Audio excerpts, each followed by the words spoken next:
Everyone, and welcome to the very first event of the Asia for Animals Policy Coalitions, and entitled APC Policy Clinic, the essentials for your advocacy work in Asia. This is a capacity building event for anyone interested in pursuing animal policy advocacy work in the region. This series is dedicated especially for our members within the policy coalitions and any prospective members interested in joining our work. And I'm very glad to welcome everyone to our second day of the event. And on behalf of Asia for Animals and our members, we want to thank everyone for joining us today. For those that do not know me, my name is Ngọc Anh, and I'm the lead coordinator of the policy for of the Policy Coalition, or APC for short. So before we start, I would like to run through some quick housekeeping items, and I would like to begin with a brief introductions of the policy coalitions. And this is a very new working group founded in June of last year. And we currently have over 30 members from across the world. And so far we have had 2 quarterly meetings, and we're looking forward to have another one next week with exciting directions for our joint efforts. And last year, we also published one report on mapping animal policy advocacy in Asia, which you can use for reference. Just to remind everyone that this event is currently being live streamed on YouTube, so please keep all comments appropriate. Please make sure your camera is off and your audio muted. Many of those joining us today are accessing from remote locations with potentially poor internet bandwidth, so the less camera ons will mean a smoother streaming experience for everyone. And for those joining us today via Zoom, please set your screen name to the name that you've registered with, so we can check off who has been able to join us today. And finally, for in terms of questions, each of our speakers will have around 15 to 20 minutes to present, followed by a Q&A session for about 10 minutes at the very end of the sessions. Please post your questions and comments for our speakers in the chat box via Zoom or on YouTube, and we'll read those out at the end. Our team at AFA are ready to help you with any technical issues you may have through the chat box, and will also provide relevant links to the presentations. And please remember, we welcome all questions relevant to the topic. We're all here to learn and engage. You may also use Zoom's direct message function to myself or a staff member to ask the questions. Coming next is a brief introductions of Asia for Animals Coalitions. And we are not only the largest animal protection network in Asia, but by membership, we are the largest animal protection network in the world. And at the moment, we have 24 core members, organizations representing some of the largest and most well-known animal protection and advocacy organizations in the world, with over 250 network members organizations. AFA have also undergone dramatic growth recently, and we now have a team of 12 committed staff members spread across 4 countries, all dedicated to helping organizations help animals. And we want to thank all core and network members organizations for their continued support in our recent successes and into the future. And at our core, Asia for Animals is about creating a unified voice for animals across Asia. We facilitate organizations to collaborate on investigations, campaigns, and reports. We provide a platform to share resources, knowledge, and experience. And we are at the center point for networking and connecting like-minded organizations who want a better future for animals. And Asia for Animals now has 8 members, as you can see from this graphic. We bring our members together to collaborate in particular areas of animal advocacy, such as social media, animal cruelty, farm animal welfare, issues affecting dogs and cats, helping organizations understand policy and advocacy, finding solutions to human and macaques interactions, ethical elephant tourism, and we now have a brand new group member called Capacity in Animal Protection, or CAP for short. And we also have the Sanctuaries and Rescue Centers coalitions. So the Policy Coalition is one of the working groups under the Asia for Animals. And we aim to provide support for members with appeal letters, build a database of upcoming events to watch out for, policy context, terminology, and policy analysis.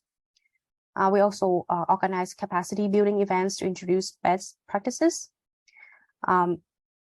We provide also mapping policy needs in Asia through one-on-one conversations or surveys.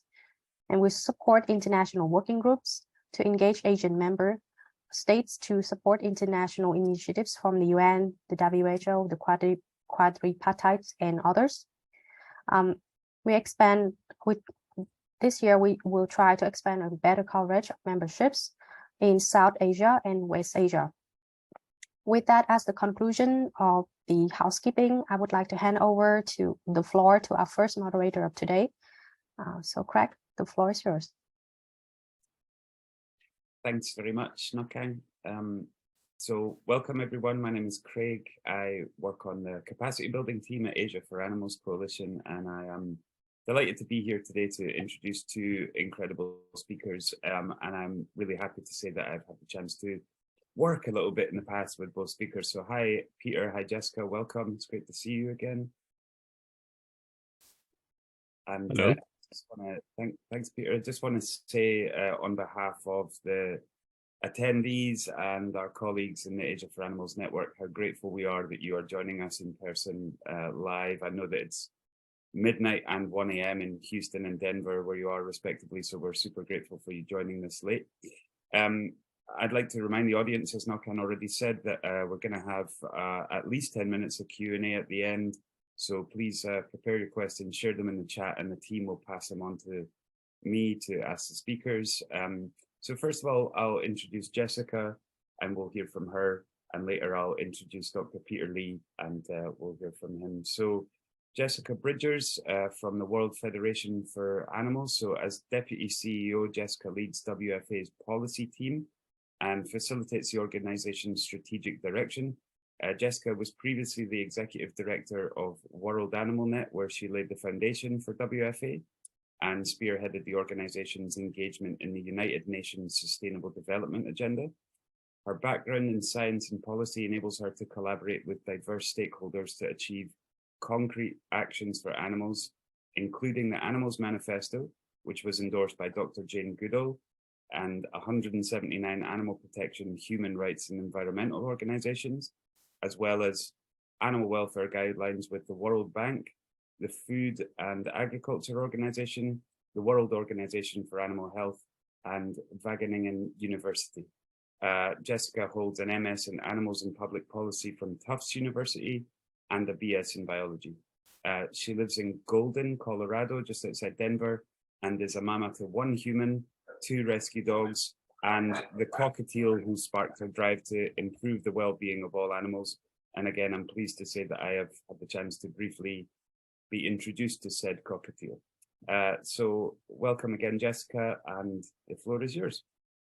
Thanks, Craig. I'm so happy to be here with you all. Let me just share my screen.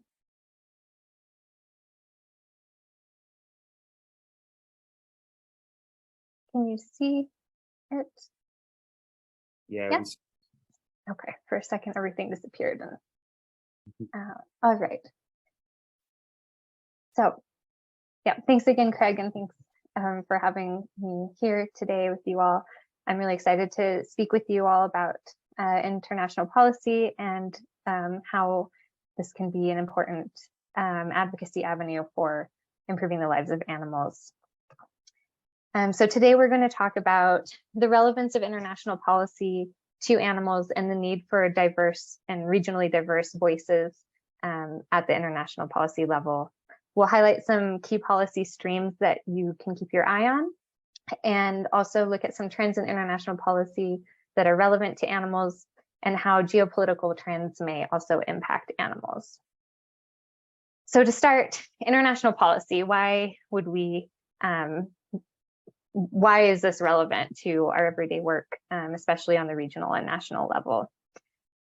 So essentially, the decisions that are taken at the international policy level will have implications at the national level. And there's usually implementation mechanisms embedded in all of these agreements that facilitate national implementation of the policies. So we'll talk a little bit more about what this might look like, but in essence, when you advocate for better policies at the international level, this can have the effect of also boosting ambition to take action for those policies at the national level. It's also important because international policies can be a tool to pressure your government to take action. So when you see that there's a gap between what your government has agreed to do and what they're actually doing, you can use these international policies as a tool. So just to pull out some concrete examples of how international policies can have impact at the national level, there's the World Organization for Animal Health, which has 182 member countries, and all of those member countries have agreed to implement the animal welfare standards developed by the World Organization for Animal Health. And these standards cover most animals that are used in food production, with the exception of egg-laying hens. It also covers slaughter and transport via air, land, and sea, and also reptiles at slaughter. So it covers a lot of animals. There's also some scope around disease transmission and the wildlife trade that's emerged in the WOA's work since the pandemic. But essentially, all of the countries have agreed to implement these standards. So when you see that there's a gap between what your country is actually doing in terms of animal welfare and what the standard indicates they should be doing, that gives you a tool that you can use to try to move your country forward. There's also the UN Framework Convention on Climate Change and the Convention on Biodiversity. And both of these frameworks have national plans that countries are meant to develop and implement in order to achieve the goals of these overarching frameworks. So those are all places where you can lobby your government for including animal issues and also for implementing the plans that they've agreed to. Many of the themes that are being discussed at the intergovernmental level are relevant for animals. So in terms of the environmental discussions that are taking place, some of the key issues are the commercial and illegal trade in wildlife, climate change, biodiversity loss, and pollution.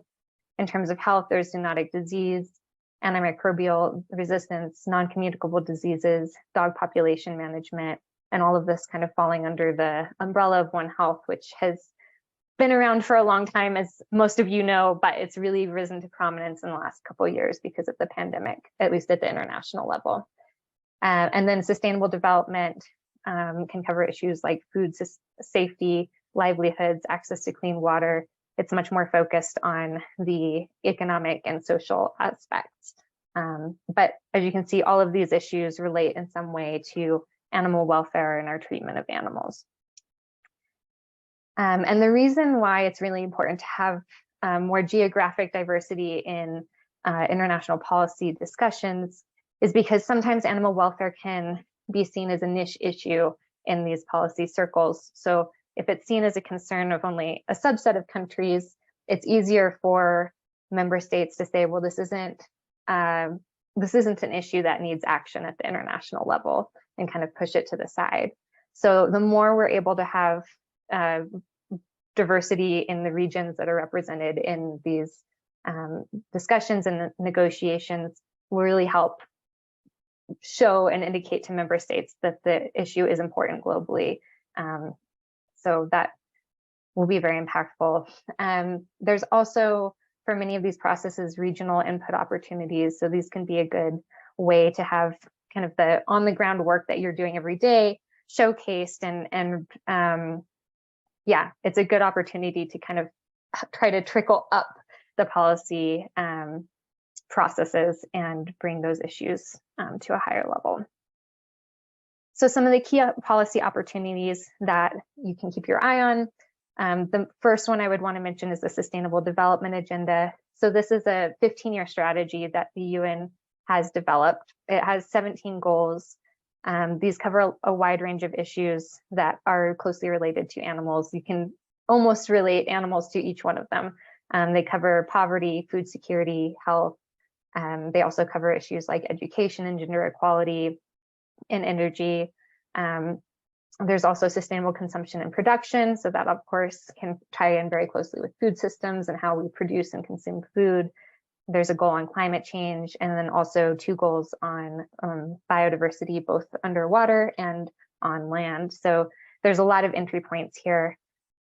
It's a very important agenda because it really points all of the UN organizations in a similar direction towards achieving these goals. It also shapes the work of intergovernmental organizations that are outside the UN system. So for example, the World Organization for Animal Health, which we've already discussed a bit, has also tried to align its work to show how it contributes to the Sustainable Development Goals. Member states also have produced plans on how they are implementing the SDGs, and they have voluntary reports that they can file every few years. And then also corporations and NGOs will also use the goals to shape their work. So it really has ripple effects across the policy sphere internationally, and then ripples down to the regional and national level as well. So if we can shift these frameworks that the UN agrees in a more positive direction for animals, it should have ripple effects that also come down to the national level. So it was agreed in 2015. It spans to 2030. We would anticipate that probably in 2030, there would be a new agenda which would replace this one. There was a 15-year agenda called the Millennium Development Goals that preceded this set of goals. So we could expect that this would be the trajectory. And normally these negotiations take a long time. So we could anticipate that around 5 years, so maybe 2025, we would start hearing some rumblings about what the next agenda might look like and how the process to develop that might look.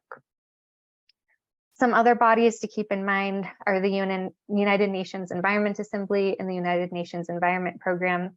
So the Environment Assembly is the international decision-making body on the environment. It pulls together environmental ministers from all of the member states of the UN. And every 2 years, it adopts resolutions and declarations related to the environment. Many of you may already be aware of the animal welfare resolution that was adopted in 2022, which was groundbreaking as the first UN resolution that dealt with animal welfare. And then UNEP, as both of these are based in Nairobi, so UNEP has in its medium-term strategy pollution, climate change, and biodiversity loss. So again, many entry points for animal welfare.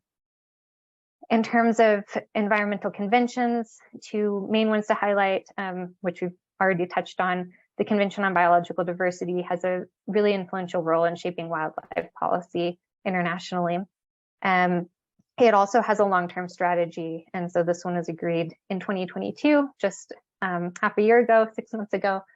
And this one runs till 2030, so its agreement was delayed several years because of COVID.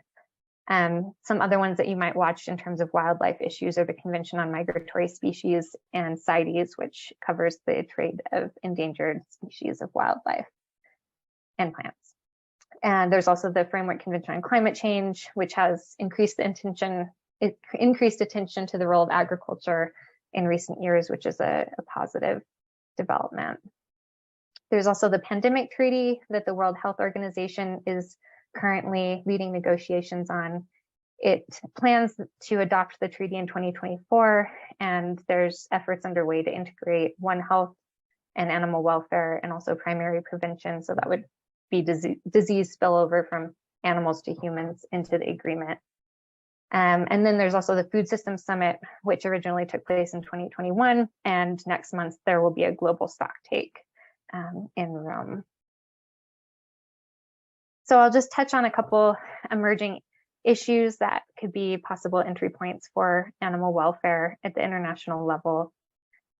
So the first one is global common goods. So what this is goods that are non-excludable, so they're available to all, and they are not confined by borders. So this can be clean air, oceans, human rights, technology that can advance green revolution. So it can encompass a wide range of different types of goods, basically. And it's kind of risen to prominence in several scientific reports from the UN in recent years. And it's a nice place to also possibly promote animal welfare and One Health as a global public good. Because of course, if we're improving the welfare of animals in one country, then we are also protecting other countries against possible disease spillover and antimicrobial resistance. So this is one way that we could kind of frame animal welfare in the context of discussions that are taking place. Another one to keep an eye on is the right to a healthy environment. So just as it sounds, this is the human right to a healthy environment. It was agreed by the UN Human Rights Council in 2021, and last year, the UN General Assembly followed up to reaffirm this right. So yeah, given the ways in which we use animals can impact the environment, this is a nice entry point that we can consider as well. And then there's something called the rights of nature, which is kind of the reverse, where we're actually looking at the rights of rivers or the rights of mountains. And this policy stream falls under something called harmony with nature at the UN. Some of you might be familiar with a General Assembly resolution affirming a Secretary General's report within this policy stream that had really nice language around animals. It recognized that animals are sentient. And yeah, so this is really exciting language, but unfortunately, because this policy stream is kind of sidelined within the UN, it hasn't actually gained traction kind of beyond the Harmony with Nature program. So although this is really positive and it seems like a really helpful opportunity, I think this is one space where it's a bit harder to actually get traction, even if we can get like the content that we would be wanting to see. And then just to think a bit about how geopolitics can impact animals. So geopolitical trends can obviously shift negotiations at the international level. So the ways in which countries align together and how many countries are kind of aligning together will obviously impact the process and substance of agreements. So if we have kind of a strong alignment of countries that don't really want to see civil society participation, they can kind of constrain that space for civil society to participate in the UN processes, then this is obviously a negative from our point of view. In terms of substance, countries are obviously volleying to have their objectives taken up at the international level. So, for example, One Health is kind of a nice example of how there is different views between different regions on whether or not this is an issue that should be included in specifically an outcome document for the sustainable development process. So it was really interesting to see like the power dynamic between the countries that wanted to see One Health in the agreement and the countries that didn't really want to touch that topic and wanted to have it excluded. And you could see between each draft that came out during this process, it would just kind of ping pong back and forth. So that was interesting to see. There's also something called the crisis of multilateralism. And this is kind of what we've seen in recent years, where there's the rise of nationalism and kind of a receding from creating new agreements and high ambition agreements. So coming on the back of 2015, where we had the Sustainable Development Agenda agreed and we had the Paris Climate Agreement, that was all really positive. And then, yeah, we've kind of seen a pulling away of that in countries, obviously the US trying to pull out of the Paris Agreement for a couple of years. So this is a difficult kind of period because there is lower ambition for new agreements. So in terms of trying to get some sort of agreement for animal welfare at the UN, it's a more difficult environment right now. There's also an impact on national implementation. So of course, if countries are pulling out of international agreements, they won't be implementing them, or there might just, even if they're not pulling out, there might be a reluctance to actually strongly implement those agreements. And then there's also environmental crises that obviously directly affect animals, but they can also affect trade by perhaps increasing a country's need for certain goods like animal feed, or just changing the dynamic of the way that animals are traded, or production inputs are traded for animal production. So and that concludes my presentation. So I think we're doing questions at the end, right? Okay, and I'll wait. Amazing. Thank you so much, Jessica. And yeah, we'll hold some questions till the end. Before we move on to introducing Dr. Lee, I just want to say that colleagues who are watching, who are maybe part of the Asia for Animals network or not, but are interested in working in this field, there's a few things they can do. If you're in an Asian NGO and you're interested in this kind of work, first of all, you can join the Asia Policy Coalition, which Nokan is the lead of, and you can check asiaforanimals.com/policy. And you can also consider joining Jessica's organization, World Federation for Animals, because WFA gives more resources on how to get involved directly in this kind of work, right, Jessica? Definitely, we would love to have more members in the region, yeah. For sure. And WFA will also have a presence in Kuala Lumpur at Asia Farm Animal Day, which is an AFA coalition event happening this October in KL. And WFA will also have a presence in our Asia for Animals conference in Kuching, also happening this October. So you can check our websites for more info on those. So yeah, thanks again, Jessica. And we're again really excited to have Dr. Peter J. Lee here. So Dr. Lee is an associate professor of East Asian politics and animal policy of China at the University of Houston Downtown. Dr. Lee's research in animal policy issues can be found at BE Press, and he also writes on East Asian politics and animal protection subjects for media outlets such as South China Morning Post and others. His latest book, which is entitled Animal Welfare in China, Politics, Culture and Crisis, was released by Sydney University Press in 2021. The book deals with China's animal welfare crisis, animal policy making, and the remaining challenges at a time of great social and economic transformation. As one of the few political science scholars who studied China's animal protection policy and laws, Dr. Lee talks frequently to the global media on China's animal policy issues.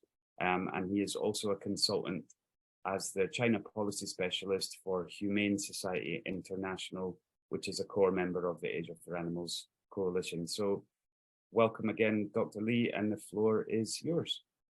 Thank you, Craig, for the introduction. And thank you for the Policy Coalition to organize this panel. Now let me share my screen. What I'm going to talk about is China's animal policy making, and the title is Tactics Matter, Animal Protection Policy Making in China. I'm looking at U.S.-China engagement, and Jessica just talked about the crisis of multilateralism. Actually, I'm talking about the importance of multilateralism engagement, so that the international community, and of course China is a very important part, can jointly face the problems facing humanity. Now let me do the. So my talk is going to focus on the state level interaction to facilitate policy change, but some of the methods or tactics can also be informative for advocacy activities in Asia and in China specifically. Now let's look at some of the recent policy breakthroughs in China. And I'm sure most of you read about China's decision to shut down the wildlife trade and wildlife consumption following the outbreak of pandemic, which was on February the 24th, 2020. Now, this decision was a great surprise to most, if not all, the animal protectionists, including myself. So that's the first one I want to introduce to you. Now, second one, in November 2018, China's State Council, which was the cabinet or like China's executive branch, decided to lift the ban which had lasted for 25 years, the trade ban on tiger and rhino trade. But then, 1 month later in November, China, the national government, shelved the same decision which had happened, the decision which had happened 1 month earlier, allowing to reopen the trade in tiger and the rhino. This was also a surprise. So the entire international community, conservation community in the world, was so worried that this, trade ban would be lifted, but then the Chinese government suspended it in response to mounting pressures from within China and the international community. The third surprise policy change was China's ban on ivory trade on January 1st, 2018. So all three, major decisions were adopted to the surprise of the international conservation community. And if you look at, all these, decisions, they were all related to wildlife. So why this was a surprise? These decisions were surprising because we understand that China's first animal protection law was the Wildlife Protection Law, which was adopted in 1988. And in this law, wildlife is designated as natural resource, a natural resource, which has been defended in the last, 30 years, more than 30 years, as a strategic resource. So it's so important.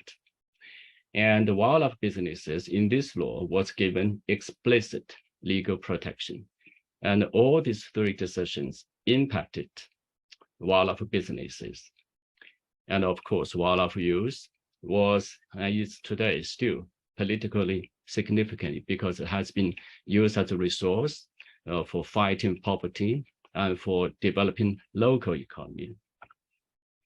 And also these decisions were surprising because China has a huge wildlife interest group. And this interest group is composed of bureaucracies like the State Forest Bureau, provincial forest bureaus, and of course, China's gigantic wildlife, captive wildlife breeding industry. And China's, traditional Chinese medicine interest groups. So all these, businesses combined form a very powerful interest group. So let's say in this way. So China today is not a traditional communist state. It does have a very vibrant society as a result of the 4 decades of economic reform. And China's policy making remains top-down and semi-closed, but it is also open to the society in a way that allows certain groups to have oversized influence, and the wildlife business interest group is one such group. So with the wildlife interest group, which is composed of bureaucrats, wildlife breeders, traditional Chinese medicine industry, and academics or scholars who research traditional Chinese medicine, how could these, policies be even made? Right? That's why many of us do not expect that these policies to be, adopted. Now, in China, another aspect of the, difficulty of policymaking is, changing policy in China or initiating new policy is like an uphill, struggle. There are a lot of things, a lot of obstacles to overcome. One is called information deficiency. there is a lot of information missing that would support animal protection policymaking. I'll just give you one example. Bear farming has long been defended as industry good for conservation, even though scientific studies suggest otherwise. Right? In this Beijing review in the 1980s, there was one article stating the official position that captive wildlife breeding serves the state objective of wildlife conservation. So that's, you probably would say that's because they don't have access to the information, or could it be, intentional, distortion of the information. But anyway, information deficiency is present, right? And against the, policy change. Another one is called the value conflict. That's another obstacle in China. Is wildlife a natural resource? So what kind of value, wildlife has? Does the wildlife has a value or instrumental value or use value for humans, or they have, independent intrinsic values or independent of the use value for humans? So there is always a value conflict, right, in the understanding, the beliefs of non-human animals and the wildlife, for example. And also question of legitimacy. Is the proposed policy influenced by external forces, right? Or is the policy being submitted for deliberation or to the National People's Congress? Has anything to do with foreign connection? That could also become a legitimacy issue. So these policy decisions have to overcome all these obstacles. So for policy change, it is important that tactics are the right ones. So call for the right tactics. So these are the issues that we often ask when designing or encouraging or designing a proposal or to encourage policymaking in China. So what kind of approach to be adopted? Confrontational or cooperative? So what kind of results we expect to achieve? Incremental or fundamental change? Either the long-term results or immediate results we are looking for. Witch hunting, or we want problem solving. Right? So is it your problem or China problem, or is it a shared responsibility of all the other countries or the entire international community? So tactics matter when promoting or encouraging or facilitating positive change in China. And finally, forging a partnership on an equal footing. So talking to each other as if we were partners, we were equals. Avoid conversation, avoid that would sound like public shaming or finger pointing. So now let's look at China's ivory trade ban. So one of the three surprising policy change. There was a global cooperation. So we know that the crisis got out of control in a way starting in 2009. And 2009 was also the time when President Obama in the United States became the president. Now there was an international campaign. I just give two examples. International consortium was organized, composed of 5 major international organizations, UN, CITES, Interpol, and China is a part of UN, of course, CITES. So China is involved in these international efforts. And there was also the London Declaration, London Conference against illegal trade. Massive information campaign. Now, of course, China has faced a lot of pressure because of ivory trade, China is one of the major, destinations. Right? So information, campaign around the world and also in China to debunk falsehood and misperceptions. Right? Now, for example, this is one of my favorite, even though the message could be a little bit different. It's putting a lot of, emphasis on, consumption, the consumers. Please be ivory free, right? And of course, celebrities, powerful, right, elites, join the campaign, to spread the information that the ivory tags do not come from naturally diseased elephants, but from, elephants illegally killed, right? Sending strong messages to the entire world and also the message to China. Now, very important policy change calls for engagement and multilateralism, and US-China engagement is so vital. There has been a lot of discussions lately about the benefits of engagement with China. It's a failed policy. I'm sure most of you may have read about it, right? But if we look at China's decision to ban ivory trade, I have to say that US-China cooperation made a huge contribution. I would call Obama tactics helped, China reach the decision. Now let's look at what the United States, did. So United States, look at this as a shared responsibility, not just China's problem, and engage with China as, a partner, equal partner to solve these, major problem facing the international community. In 2013, President Obama issued executive order calling for all the executive agencies to fight illegal trade. And the idea was that United States would, work closely with China. So when United States take the initiative, and also expect China to follow up with its own, action.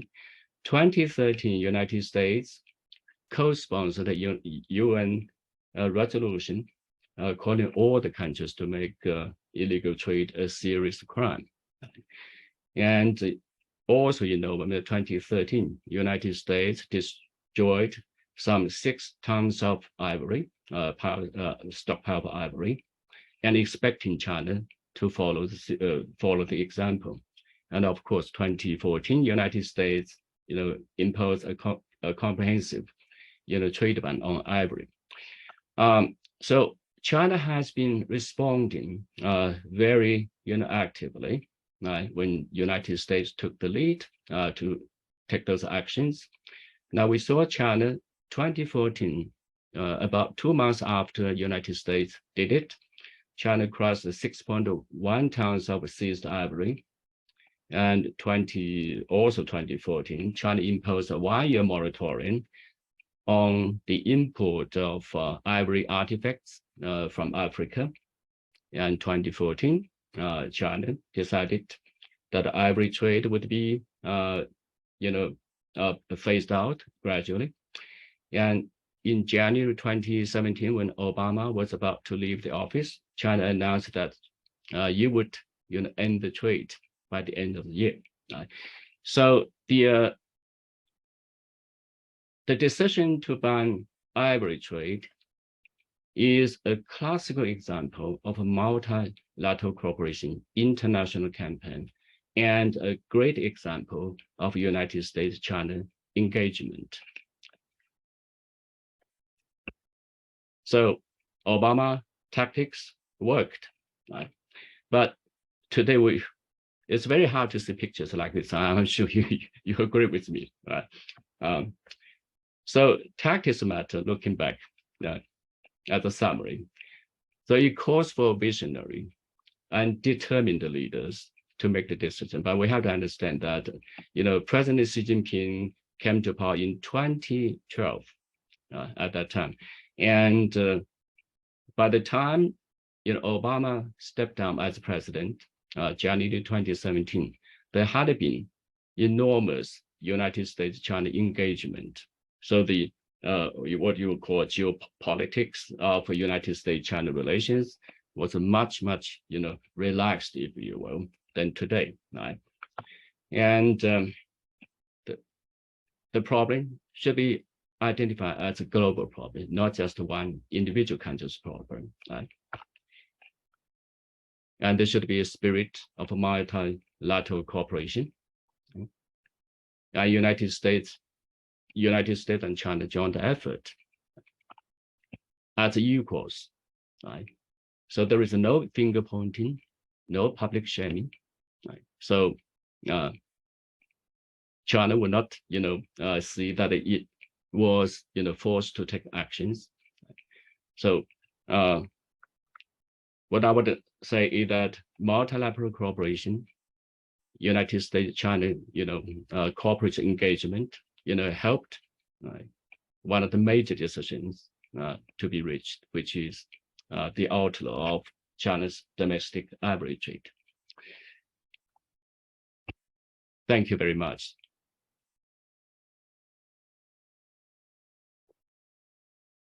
Thank you again, Dr. Peter Lee, for a great presentation, and thanks to both speakers for very thorough presentations that really break things down for advocates and help them understand how they can engage in this field. So yeah, we have some great questions here for both speakers, and I'll begin with a question for Jessica. So Jessica, you mentioned countries aligning with each other. Do you see trends where countries group together or show solidarity for each other's voting tendencies for reasons which are not related to policies being proposed? If so, are there any trends to these groupings, for example, trade agreements, etc.? And if so, is it to animal advocates' benefit to understand these relationships in advance of efforts to influence? Are there any best ways that we can keep abreast of this kind of landscape? Thanks. Yeah, that's a really good question. So generally at the UN, I guess I should say first, I haven't done any trade work. I couldn't really answer a question on trade, but in terms of the UN, normally member states are grouping together into blocks when they're negotiating, and the most common one is G77, which is 77 developing countries, and sometimes it's G77 plus China. There's obviously the EU that doesn't have they don't have voting rights, but when they're giving interventions and stating their position, it's a common position. Yeah, so there's many blocks like that. There's one called GRULAC that includes Latin American countries and the Caribbean. So yeah, they're definitely useful for us to kind of know what are the main kind of, yeah, what are the main points of contention that are kind of becoming proxy battles in these negotiations. For example, with the UN Environment Assembly resolution that was put forth by primarily African member states, there's kind of a pressure that resolution needs to be implemented by UNEA 6, which was what it was originally stated in the resolution, but because of financing issues, I'm trying to think of a simpler way to say this. So basically, there's not financing to implement the report by the deadline in the resolution, and the African countries are kind of making the point that it's not being implemented because it was African member states that put it forward, and instead of global North member states. So it's become also a kind of a proxy battle that we don't really actually want to have, that underlying negotiations for animal welfare issues. So yeah, it's always something that we need to be aware of, and it can definitely help us if we have good insights as to what are the other underlying themes in the negotiations, because yeah, what's coming to the surface is often kind of indicative, but it's not really what is underlying. Yeah, so I used to say it is an important question and definitely something that we should be paying attention to. Thanks very much. And at the risk of another shameless plug, I think that points to that, you know, something animal advocates can do is share information with each other. And these are other reasons to join the Asia Policy Coalition or to join WFA. So, you know, organizations like WFA, to give that example, who are working really closely on the resolution, are in a position to have that knowledge and share it with advocates so they can kind of strategize from there. So thanks for that, Jessica. I have a question now for Peter. So Peter, you mentioned in your presentation visionaries. We heard in other sessions in this event that many countries, individual policymakers are usually very amenable or sympathetic to animal welfare because at heart they are just people. But they are normally interested in the scientific or qualitative information that they can bring back to get the buy-in of their colleagues in government departments. However, how does this differ in China? Can animal advocates still try and find individual champions in government positions who could try to advance the cause for animals, or is there some other culture at play within Chinese policy-making bodies? What ways can advocates approach this? Yes, when I say visionary leaders, actually I was referring to Obama here. A determined leader is used to refer to Xi Jinping. That's a great question. You know, when we, propose a policy change in China, yes, there are people among the policy elites who are sympathetic with animal activists on animal welfare, animal protection issues. But we have to understand that if we do a survey of China, the issues people in China are most concerned about, if I give a ranking, right? So would it be, when I say, people, I say China as a whole, right? The government and the people as a whole. At the top of the list would be political stability, regime stability, the safety of the government. Okay. Second would be economic development. That's why China put a lot of emphasis on economy. And under that, there is employment, poverty reduction, for a small number of people who are still in poverty, right? Jobs, right? So those are the top, and public health, and then education, right? So these are the issues way above anything else. Now, environmental protection is at very bottom, probably in the third from the bottom. Animal welfare falls, within environmental protection. So for advocacy, groups in China, even when we address, we send a letter to China's government regarding any issue, right? Say, wildlife, trade, right? We always have to emphasize, let's, put animal welfare cruelty, a little bit, behind. Let's put, this, issue, wildlife trade, could have, or wildlife farming, could be a breeding ground for future pandemic.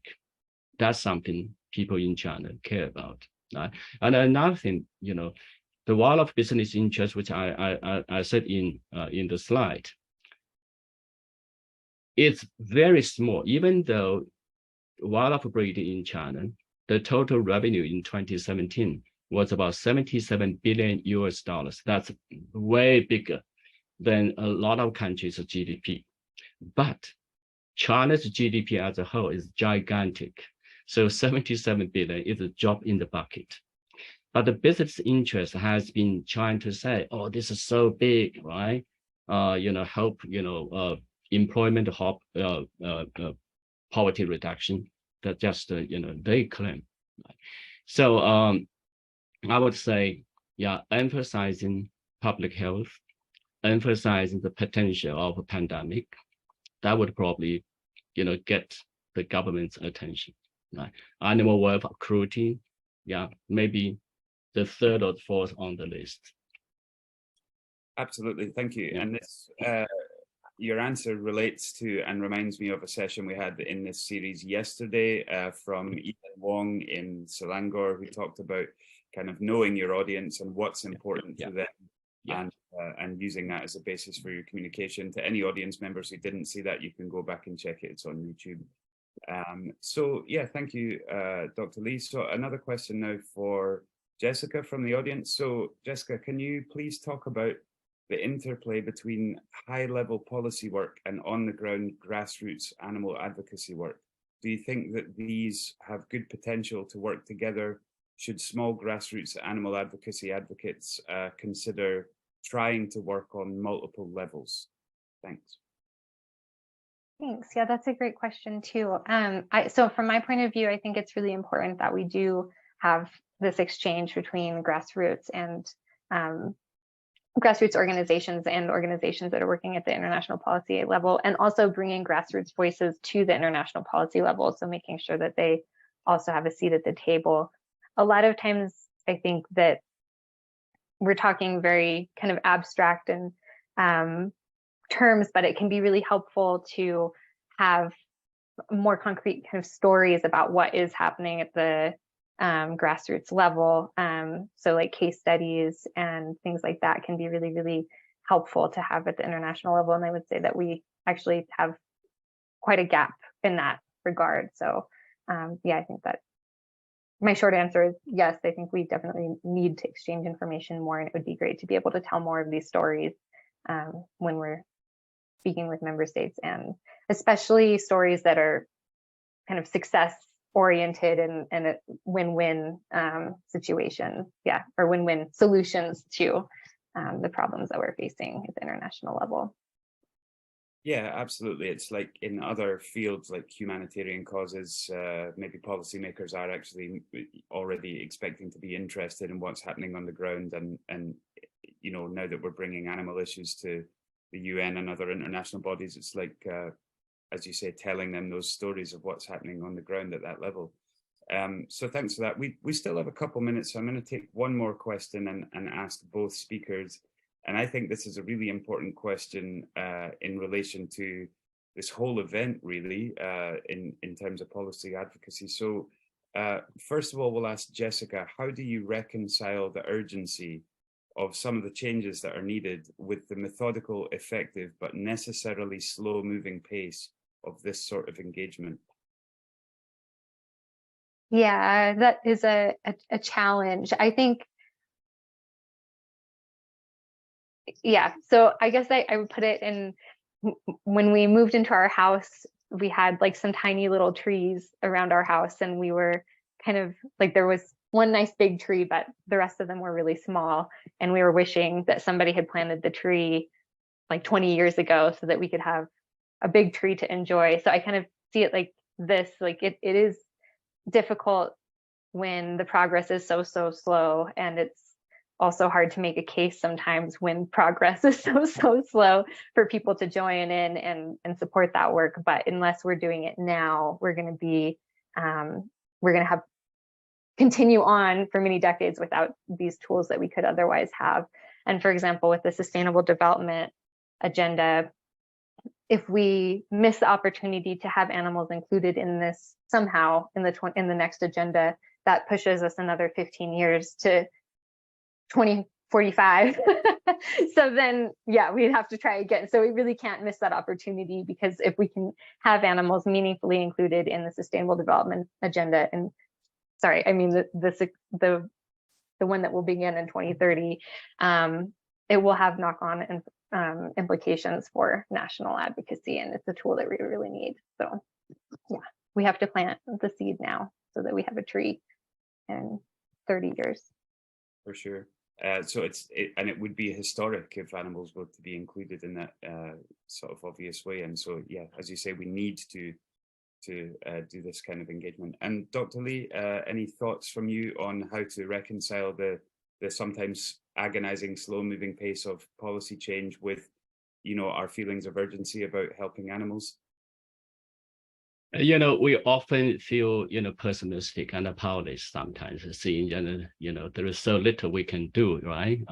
Overnight. You know, I have always, you know, believed that we should have a long-term perspective, especially if we work in Asia, in China in particular. There is no, you know, quick fix. And anything right, that we do today, which may not produce immediate result the next day, is not something worthless, right? You really need to, plant the seeds. I just give you one example.